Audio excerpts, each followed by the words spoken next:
Desiccated coconut பவுடர்ன்றது அது ஒரு தேங்காய் பவுடர் தான். அதை வச்சு எப்படி நம்ம ஸ்வீட் செய்யலாங்கிறத இந்த வீடியோவில் பார்க்க போகிறோம். 2 கப் டெசிகேட்டட் கோகோனட். இது நான் வீட்டிலே செஞ்ச டெசிகேட்டட் கோகோனட் தான்.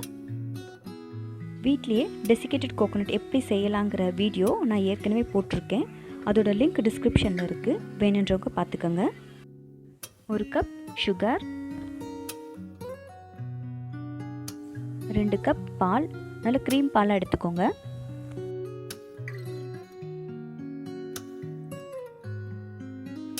எல்லாத்தையும் நல்லா ஒரு சேர கலந்துக்கலாம்.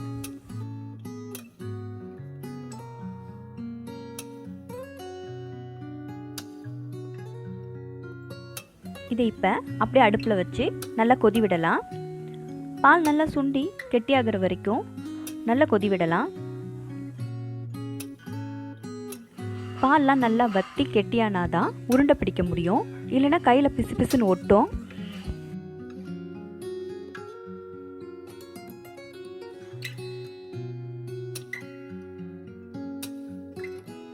இப்போ கொஞ்சம் கெட்டியாயிட்டு இந்த மாதிரி நேரத்தில் நம்ம எசன்ஸ் சேர்த்துக்கலாம்.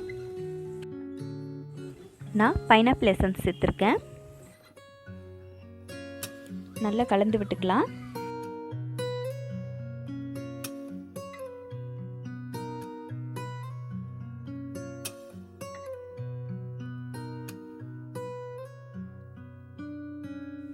இப்போ இது நல்லா கெட்டியாயிடுச்சு.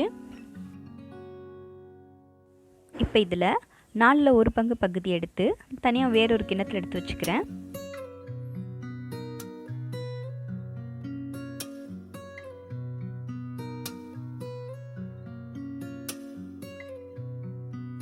மீதி இருக்க ஸ்வீட்ஸில் நான் green colour food colour add பண்ணுறேன். கலர் நல்லா மிக்ஸ் ஆகுற மாதிரி நல்லா ஒரு சேர கலந்து விட்டுக்கலாம்.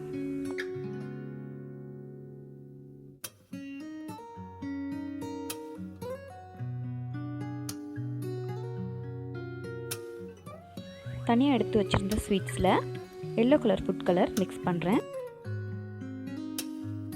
கலர் நல்லா ஒன்றா மிக்ஸ் ஆகிற அளவுக்கு ஒரு சேர கலந்துக்கலாம். கையில் கொஞ்சம் நெய்யாவது எண்ணெயாவது தடவிக்கிட்டு எல்லோ கலர் ஸ்வீட்ஸை சின்ன சின்ன பால்ஸாக உருண்டை பிடிச்சிக்கலாம். ஸ்வீட் கொஞ்சம் சூடாக இருக்கும் போதே உருண்டை பிடிச்சி வச்சிடணும்.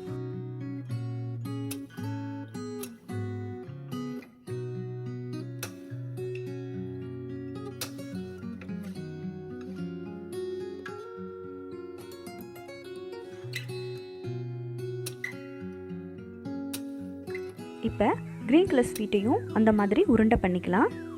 ஸ்வீட் சூடாக இல்லைன்னா திரும்பவும் அடுப்பில் வச்சு கொஞ்சம் நேரம் சூடு பண்ணிக்கலாம். க்ரீன் கலர் ஸ்வீட்ஸையும் கொஞ்சம் அதிகமான அளவில் எடுத்து உள்ளங்கையில் வச்சு இந்த மாதிரி தட்டிட்டு அதுக்குள்ளே அந்த எல்லோ கலர் பால்ஸை உள்ளே வச்சு கொஞ்சம் கொஞ்சமாக மூடிடலாம். ஸ்வீட் கையில் ஒட்டாமல் நல்லா அழகாக வந்துடும். தண்ணி இருந்துச்சுன்னா கையில் பிசு பிசுன்னு ஒட்டும். அப்படின்னா இன்னும் கொஞ்சம் நம்ம அடுப்பில் வச்சு சூடு பண்ணோன்னா சரியாயிடும். இது அப்படியே கையில் வச்சு உருட்டினீங்கன்னா நல்ல பால்ஸ் ஆகிடும்.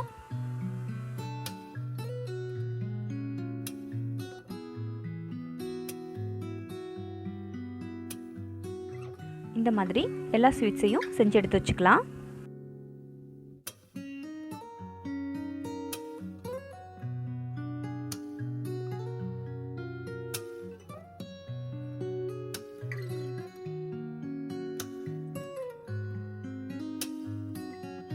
நான் இது மேலே டெக்கரேஷனுக்காக டெசிகேட்டட் கோகோனட்டும் செரீஸும் வைக்கிறேன்.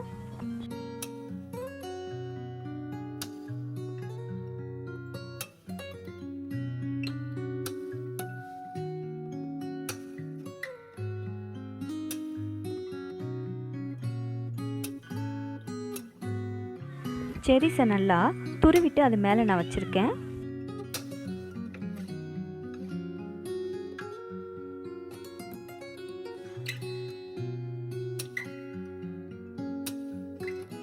இது இப்படியே கொஞ்ச நேரம் ஆற விட்டிங்கன்னா பால்ஸ் எல்லாம் நல்லா இறுகிடும்.